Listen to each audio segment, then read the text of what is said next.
హిందూ అనే ప్రతి ఒక్కళ్ళు కూడా ఎదురు చూస్తున్నారు. శబరిమలై తీర్పు నేపథ్యంలో సుప్రీంకోర్టు ధర్మాసనం, విస్తృత ధర్మాసనం ఏర్పాటు చేసి ఒక్క శబరిమలయే కాకుండా గుళ్ళ విషయంలోనే కాకుండా ఇప్పుడు మసీదులు, దర్గాలు, అలాగే పార్సీలకు సంబంధించినటువంటి పద్ధతులు వీటన్నిటి మీదన చూస్తానంటుంది. వాస్తవంగా ఇదివరకు ముస్లిం సామాజిక వర్గానికి సంబంధించినటువంటి అంశాలు, విశ్వాసాల మీద వచ్చినప్పుడు అది వాళ్ళ విశ్వాసం వాళ్ళకు వదిలేయండి అని చెప్పేది.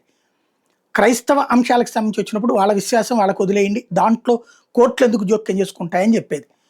కానీ శబరిమల విషయంలో నాస్తిక హేతువాదులు వేసినటువంటి పిటిషన్ల ఆధారంగా మహిళల ప్రవేశం అక్కడ లేదు అన్న ఒక అపప్రదని జనానికి వదిలింది. వాస్తవంగా శబరిమలలో మహిళలు అలౌడ్, బట్ రజస్వల అయ్యి పీరియడ్స్ వచ్చే మహిళలు మాత్రమే నాట్ అలౌడ్.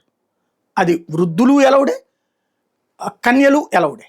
ఇది క్లియర్గా ఉంది. కన్యలు అంటే రజస్వల కాని ఆడపిల్లలు అలౌడ్. ఇది అక్కడ పర్ఫెక్ట్ కనబడుతున్నది. అయినా సరే అసలు మహిళల్నే నిషేధించారన్న అబద్ధం చెప్పుకొచ్చారు. ఇప్పుడు కొన్ని గుళ్ళల్లో మనం కేరళ కానీ తమిళనాడు కానీ వెళ్తే చొక్కా తీసేసి దర్శనానికి వెళ్ళాలి. ఇంకో చోట పంచె కట్టుకుని వెళ్ళాలి తిరుమలలో. మామూలుగా మిగతా చోట్ల మనం ప్యాంట్ షర్ట్ వేసుకుని వెళ్తాం. ఈ ఒక్కొక్కళ్ళది ఒక్కొక్క పద్ధతి, సంప్రదాయం. ఆ సంప్రదాయాన్ని పాటించడమే కదా ధర్మం. ఆ విషయాల్లో ఇప్పుడు కోర్టు ఏం చెప్తుందో చూడాలి.